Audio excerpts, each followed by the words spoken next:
चर्चा करेंगे TRE 3 का एडवर्टाइजमेंट आने वाला है जल्द। इसके लिए शिक्षा विभाग कर ली है पूरी तैयारी। चर्चा करता हूं विस्तार से। शिक्षा विभाग सहित सामान्य प्रशासन विभाग ने फ्रेश रिक्वायरमेंट के लिए चुनाव आयोग, बोर्ड तथा चयन आयोग के पास सूची जारी की है, जिसमें 2,14,721 रिक्तियां के लिए प्रस्ताव भेजा गया है, जिसमें केवल शिक्षा में 75,291 रिक्तियां हैं। आपको बताते चले कि बिहार में विधानसभा असेंबली इलेक्शन होने वाला है। नियम के मुताबिक चुनाव की अधिसूचना जारी से पूर्व एडवर्टाइजमेंट हो निकले या चुनाव आयोग का गाज न गिरे, भर्ती प्रक्रिया में कोई विलंब का देरी का कारण न बने, इसके लिए शिक्षा विभाग सहित सरकार तत्पर है। जब चुनाव की अधिसूचना जारी हो जाती है तो नियम के मुताबिक कोई भी राज्य सरकार शिक्षक बहाली नहीं कर सकती है। इस तरह से TRE 4 में 75,291 की रिक्तियां के प्रस्ताव भेजा गया है सामान्य प्रशासन विभाग के द्वारा। चुनाव आयोग के पास, बोर्ड के पास और चयन आयोग के पास में। आपको पता है कि बिहार में जो शिक्षक बहाली होती है BPSC आयोग के द्वारा परीक्षा का संचालन होता है। इस तरह से TRE 4 के लिए जो संशय बन रहा था कब होगा, ऐसी संभावना व्यक्त की जा रही है कि अगस्त में एग्ज़ाम होगा, उससे पूर्व एडवर्टाइजमेंट निकलना चाहिए। चूँकि बिहार सरकार के माथे पर चुनाव आयोग है, बिहार विधानसभा चुनाव होने वाली है, उससे पूर्व प्रस्ताव भेजना पड़ता है कि नियम है ऐसा, और चुनाव आयोग की मंजूरी मिल जाती है, मुहर लग जाएगी तो इसमें कोई प्रभावित नहीं होगा। अभ्यर्थियों के बीच भी आशंका बनी हुई थी कि असेंबली इलेक्शन से पूर्व TRE 4 का एग्जामिनेशन होगा या उसके बाद होगा, लेकिन भर्ती प्रक्रिया में के लिए बहुत सारे चरण से क्रॉस करना पड़ता है। विभाग की मंजूरी विभिन्न फाइलों से, टेबल से होकर क्रॉस करना पड़ता है। कैबिनेट की बैठक में रिक्तियां मांगी जाती है, वित्त विभाग से इसका फंड मुहैया कराया जाता है और इसके बाद सामान्य प्रशासन विभाग में जाता है, और सामान्य प्रशासन विभाग फिर जिस बोर्ड के द्वारा, आयोग के द्वारा, लेकिन अब जो है असेंबली इलेक्शन है, इसलिए चुनाव आयोग का भी परमिशन ज़रूरी होता है, और इसके लिए कोई समस्या नहीं हो, चुनाव आयोग के पास में प्रस्ताव भेजा गया है।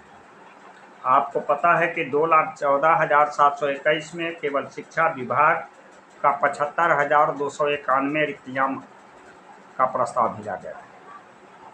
अब TRE 3 का जो बैलेंस शीट है, कैरी बैक की चर्चा ऐसी है कि वैकेंसी एडवर्टाइजमेंट में जब रिक्तियाँ आएगी संख्या तो 1 लाख से अधिक आएगा। जितनी भी संख्या अधिक होती है अभ्यर्थी के हक में फायदा होगा, यह बात है।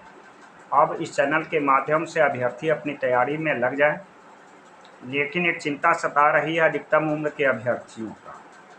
आज डोमिसाइल, सप्लीमेंट्री और उम्र संबंधी समस्या शिक्षक बहाली में खास करके तो गंभीर मुद्दा है, और मेरे समझ से 50,000 अभ्यर्थी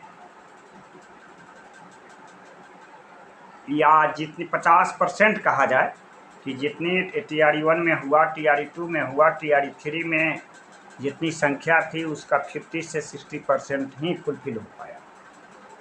बहुत सारे कारण हैं। तो TRE-4 का जो एडवर्टाइजमेंट लाख पार अभ्यर्थी की रिक्तियाँ बनेगी, लेकिन अधिकतम उम्र के अभ्यर्थी आंकड़ा जो बता रहा है 20,000 से 25,000 के आसपास है।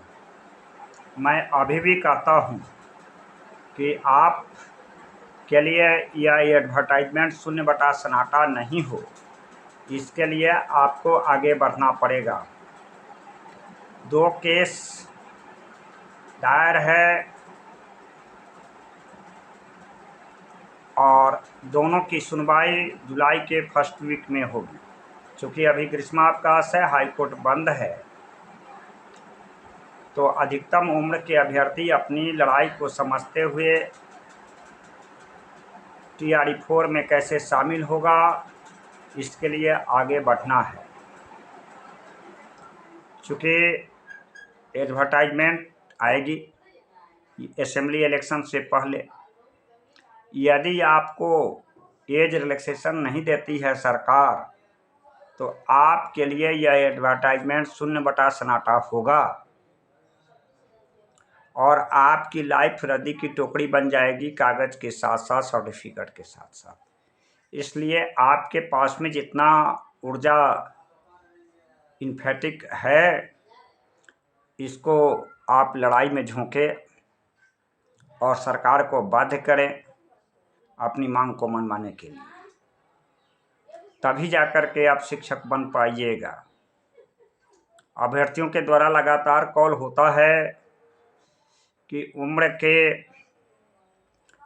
अधिकतम उम्र की बाध्यता के लिए आंदोलन की ज़रूरत है। तो मैं यह कहना चाहता हूँ, आखिर आंदोलन कौन करेगा? अभी अभी सुप्रीम कोर्ट का फैसला आया है NIOS के लिए। हमारे ऐसी नहीं है कि केवल NIOS अभ्यर्थी ही अधिकतम उम्र की समस्या से जूझ रहे हैं। अतिथि शिक्षक हैं, BEd वाले हैं, रेगुलर DLED वाले हैं, इन सब के साथी हमारे साथ हैं और सभी के लिए लड़ाई लड़ी जा रही है और उम्र की समस्या से ग्रसित है। इसलिए जितनी ऊर्जा, जितना दिमाग, जितनी शक्ति आपके पास है, सभी का प्रयोग करते हुए आप अधिकतम उम्र की लड़ाई लड़ें, जिससे TRE-4 में आपको मौका मिल सके। नहीं तो यह एडवर्टाइजमेंट आपके लिए शून्य बटा सन्नाटा साबित होगा। धन्यवाद।